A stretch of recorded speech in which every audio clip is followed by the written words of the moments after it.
Dragons are dinosaurs. Medieval sightings. In April of 2023, I did 2 videos explaining that dragons are actually the same creatures as dinosaurs. This is an important aspect of prophecy, as dinosaurs are held by many to have lived millions of years ago and are cited as evidence of evolution.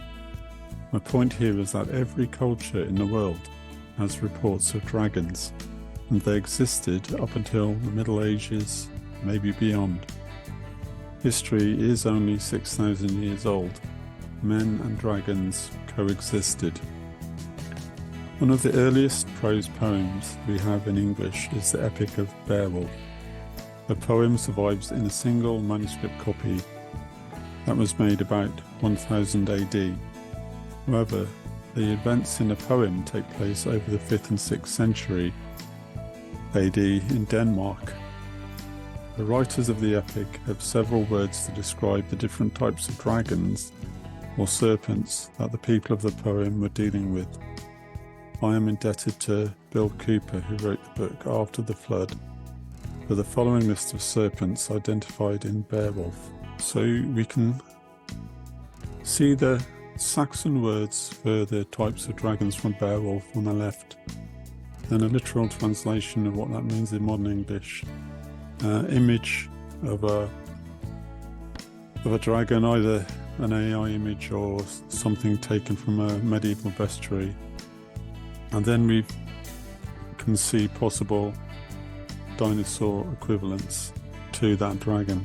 So we've got something called Worm scenes. Worm means dragon in Saxon.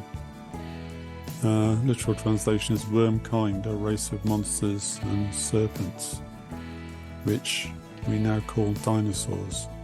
Then we have something called Sadrican, sea dragons. We've got a picture of a sea dragon from a medieval bestiary, and that approximates to an ichthyosaur. There's a Saxon word nikor that is also spelled nuka, and you find it in a lot of place names. It means a water-dwelling dragon or monster, and that could be a pliosaur, which we have many fossils of in the southwest of England. Wearmas means serpent. They were commonly in medieval bestiaries, and they would approximate to something like a mosasaur. Then we've got Ithcuinus, which literally means a wave thrasher or a surface swimming monster. That would be something like a Spinosaurus that lived in shallow waters. We've got a lift flogger, which literally means an air flyer. There's many kind of flying dinosaurs. I've got a pterosaur here. Then we have a weed flogger. That's wide-ranging flyers. That could approximate to something like a pterodactyl. We've got something called a Ligdraka, or fire dragon. I've put a Lambeosaurus here because they did have a cavity in their skull that could be used for creating fire. I'd have to do another video on that. Then we've got Grendel, the famous one from Beowulf. The name is probably derived from the Norse word Grindel, meaning storm. Presumably Grendel made a noise like a storm. Grendel had large legs and small arms and a large mouth, so it was something like a velociraptor. And then we've got a Meerkstapper, or a marsh stepper. That would be something like a Stegosaurus, which lived in marshes and bogs. There's many dragon descriptions from the 7th century all through the Middle Ages in etymologies and bestiaries explaining about dragons. This one is from Isidore of Seville, who wrote his famous etymology in the 7th century. The dragon is the largest of all the snakes, or of all the animals on the earth. The Greeks called it drakon, whence the term is borrowed from Latin, so that we say Draco. It is often drawn out of caves and soars aloft and disturbs the air. It is crested and has a small mouth and narrow pipes through which it draws breath and sticks out its tongue. It has strength not in its teeth but in its tail, and it causes injury more by its lashing tail than with its jaws. Also, it does not harm with poison. Poison is not needed for this animal to kill, because it kills whatever it wraps itself around. So he's describing a particular sort of dragon here, and you can read the rest of it for yourself. I've included a PDF download on the website if you want to download the whole chart for yourself. So these creatures, or dragons, were very familiar to the Saxon and Norse people. They did have specific words for the different types of monster. Grendel himself, as we've seen, was a bipedal monster with 2 large legs and puny forearms. Beowulf was able to defeat him by going in under the creature's powerful jaws and grabbing his claws, then pulling away and ripping one of the arms off. The description of Grendel is similar to a dinosaur such as a velociraptor. There are a truly vast number of sightings of dragons and monsters in Britain in the Middle Ages. Their names are remembered in place names up and down the country.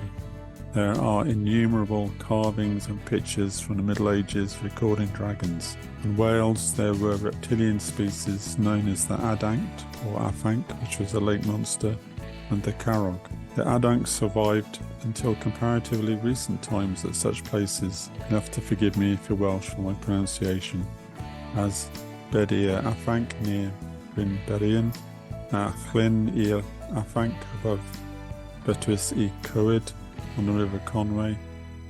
The killing of this monster was described in the year 1693, and Llyn Barfog.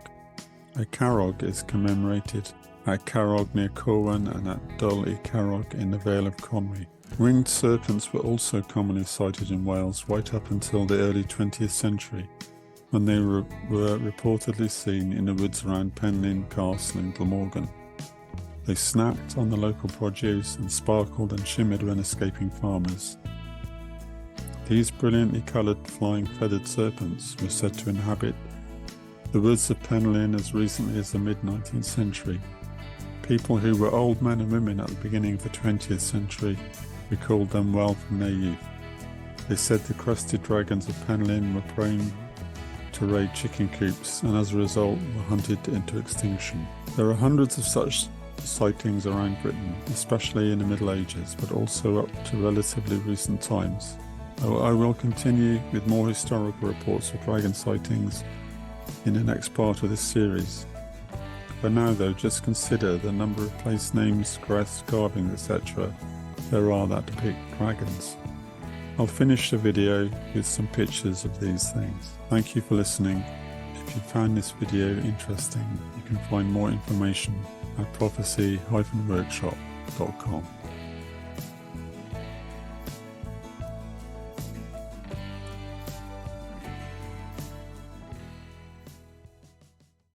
Dragons and Dinosaurs, Medieval Sightings Part 2.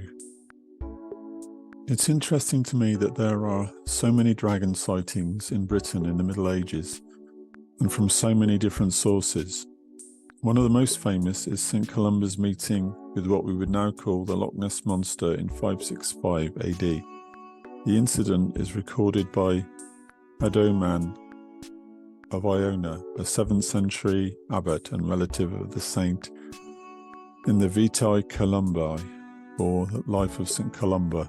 According to Adomnan's account, while travelling along the River Ness, Columba came upon a group of Picts burying a man said to have been dragged underwater and killed by an unknown beast in the water.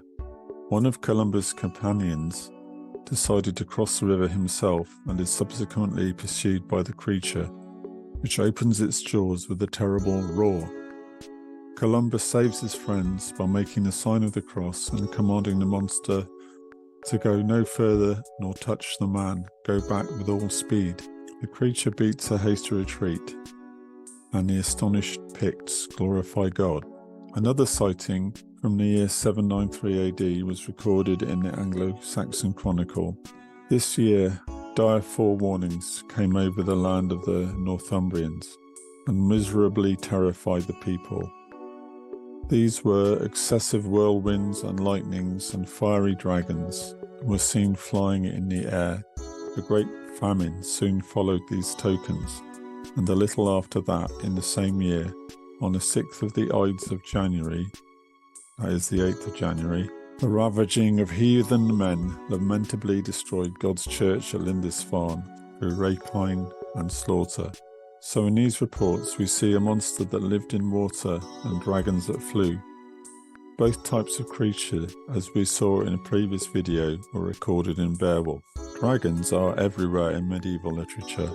In Geoffrey of Monmouth's 12th century history of Britain, we have the famous dragon prophecy where the red British dragon fights the white Saxon dragon. This is not an actual sighting, but it does show how prevalent dragons were in the culture of the time. During the Middle Ages, dragons were reported in every region of Britain. A good list of 29 different sightings is given on the web page British Dragons. The link for this is shown here. I have limited my own interest to the County of Somerset because I couldn't possibly follow up all the hundreds of sightings that have been recorded around the country. As I showed in the first Dragons and Dinosaurs video, Somerset was perfect habitat for dinosaurs because it was close to the sea and full of marshes where dragons could rest and support their body weight. Since the flood of Noah and the reduced oxygen levels in the air, dragons always struggled to find habitats where they could survive. I am reproducing here a chart to remind us of some of the Somerset dragon sightings. So we've got here 10 different villages, places in Somerset where dragons were sighted. The stories actually come down through folklore, and many of them were from the Middle Ages and handed down orally and recorded in folklore magazines and articles. The point I want to make here is that in just one county we can find all the dragons, monsters mentioned in the Epic of Beowulf. This is more evidence that there were distinct species of dragon and they were all relatable to dinosaur species. I think I've laboured this point enough, so I want to finish by reproducing the Dragons and Dinosaurs chart that I showed in a previous video and relate each creature to a dragon sighting in Somerset. If you're interested in this subject and want more details, I would recommend Brian Wright's book, Somerset Dragons. So we can see here the chart I showed in a previous video, but I've added in some places in Somerset where dragons have been sighted. So we've got wormkind, that's the Saxon word for the whole race of monsters and serpents that we call dinosaurs. And Brian Wright writes in his book Somerset Dragons, the dragons of Somerset show almost a complete range of types, characteristics, habitats and profession of their slayers, and represent a good overall spread of British dragon legend. He calls it legend, of course. I believe people did actually see these creatures. We've got the sea dragons, such as the ichthyosaur.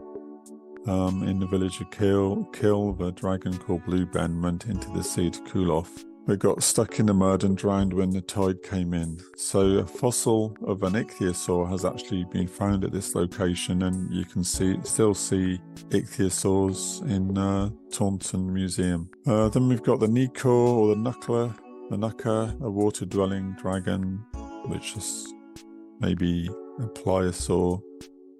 In the village of Hulse, the church of St. James contains a benchen showing a sea dragon with fin-like wings. It has no legs and its body is covered in scales. Then we've got the wermus or serpent, similar to a mosasaur dinosaur. In the village of Shervidge Wood, the girt worm or great worm was recorded as being cut in half by a villager from Stigumber.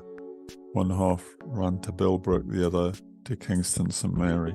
Then we've got the Ithgawinus, the wave thrasher, similar to a Spinosaurus. In the village of Bicknola, there's a belief still held today by locals that a dying dragon will try and reach the sea. The Dragon House Hotel now stands at Bilbrook near Dragon's Cross, which marks the spot where a dragon died while trying to reach the sea.